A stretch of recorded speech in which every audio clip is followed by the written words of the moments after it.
রাসূলুল্লাহ সাল্লাল্লাহু আলাইহি সাল্লাম 23 বছরে ইসলামের নামে যত কিছু পেশ করছেন আল্লাহর পক্ষ থেকে, যা করণীয় তাও করতে হবে, যা বর্জনীয় তাও ছাড়তে হবে, সবগুলো, সবটা।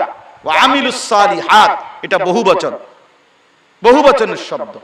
তো আল্লাহ তাআলা বলেন পূর্ণ ঈমানদার হবে, সমস্ত নেক আমল করবে। এই কয়টা হলো ভাই? দুইটা।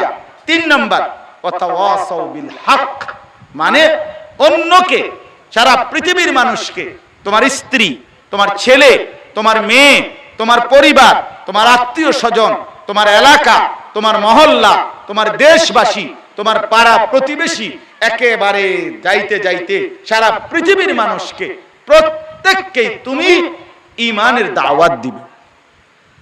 নিজে যেমন পূর্ণ মুমিন হবা, এই ঈমানের নিয়ামত তুমি অন্য মানুষদেরকে গ্রহণ করার জন্য দাওয়াত দিবে।